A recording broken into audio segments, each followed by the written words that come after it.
Pernah nggak sih Anda ngerasa udah ngelakuin sesuatu yang baik, tapi kok hasilnya malah terasa salah? Nah, hari ini kita bakal kupas tuntas sebuah ide yang cukup provokatif. Virus, anak buah nafsu. Ini adalah sebuah konsep yang bakal menantang cara kita melihat niat baik. Coba deh, kita berhenti sejenak. Jujur sama diri sendiri. Gimana kalau semua amal ibadah kita, semua kebaikan yang mungkin kita bangga-banggain, ternyata itu cuma jebakan? Dan jebakan ini bukan dipasang sama orang lain, tapi sama bagian tergelap dari diri kita sendiri. Oke, biar paham, kita harus mulai dari akarnya dulu nih.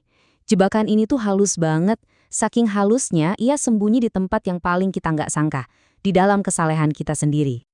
Gini, coba lupakan sejenak apa yang kita tahu soal nafsu. Ini bukan cuma soal hasrat biologis kayak lapar atau libido. Bukan.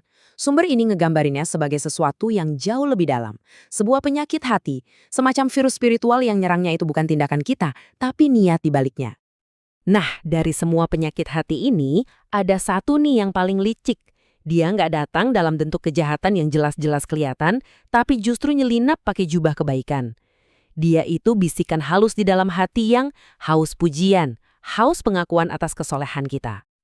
Terus gimana caranya penyakit ini nyebar? Wah, ini dia yang menarik. Cara kerjanya itu kayak efek domino. Satu niat yang nggak tulus bisa meruntuhkan seluruh barisan perbuatan baik di belakangnya. Coba perhatikan nih siklusnya. Semuanya itu berawal dari satu orang pemaksa yang bertindak demi egonya sendiri. Korbannya yang terpaksa berbuat baik, kemudian merasa perlu cari validasi dari orang lain untuk menenangkan hatinya. Dan tanpa sadar, dia pun jadi pemaksa yang baru, ngelanjutin rantai ketidaktulusan ini. Jadilah lingkaran setan yang gak ada habisnya. Dan ini nih, akibatnya yang paling mengerikan. Di sepanjang rantai domino ini, dari si pemaksa pertama sampai yang terakhir, nggak ada satupun perbuatan yang diterima. Semuanya sia-sia. Jadi, siapa sebenarnya musuh yang kita hadapi ini? Dalam pertempuran batin ini, ternyata ada dua pemain utama. Komandan yang ngumpet dan pasukannya yang kelihatan. Nafsu, itulah komandannya, dalang yang tersembunyi di dalam hati kita. Sementara virus, itu adalah tindakannya, pasukan yang kelihatan di luar. Gampangnya, bayangin aja buah kelapa. Nafsu itu tempurungnya yang keras dan gak kelihatan dari luar. Sedangkan virus itu sabut luarnya yang kasar dan bisa kita lihat dan pegang. Jadi dua-duanya ini satu paket, gak bisa dipisahin. Si virus ini gak bakal bergerak tanpa perintah dari nafsu. Persis kayak dalang dan wayangnya, setiap tindakan buruk yang kita lihat di luar itu selalu dikendalikan oleh niat yang tersembunyi di dalam.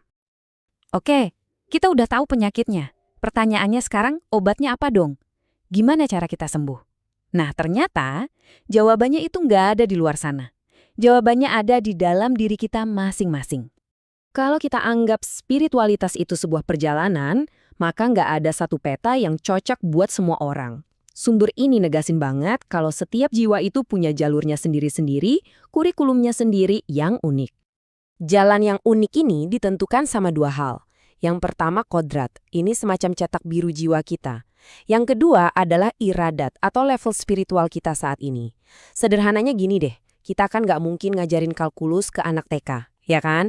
Begitu juga dalam perjalanan ruhani, pelajarannya harus pas sama tingkat kesiapan kita. Proses penyembuhannya itu ada dua langkah. Pertama, pemisahan. Kita perlu bersihin diri dulu lewat zikir dan doa, ngelepasin semua penumpang gelap yang selama ini ngotorin niat kita. Nah, baru setelah jiwa kita bersih, langkah kedua dimulai, bimbingan. Ini adalah pendidikan sejati yang datangnya dari dalam, yang kurikulumnya dirancang khusus sesuai dengan siapa diri kita. Nah, dari semua ini, kita ditarik ke satu kesimpulan yang penting banget. Ini soal pergeseran fokus yang sangat fundamental dalam cara kita menjalani hidup. Dan inilah intinya, ukuran kesuksesan yang sejati di mata Tuhan, itu ternyata bukan tentang seberapa banyak kita bisa mengubah orang lain, tapi tentang apakah kita berhasil mengubah diri sendiri. Jadi yang penting itu bukan lagi soal kuantitas, berapa banyak amal yang kita kerjakan, tapi soal kualitas, seberapa murni niat di baliknya. Satu perbuatan yang tulus itu jauh lebih berharga daripada ribuan perbuatan yang dasarnya cuma ego.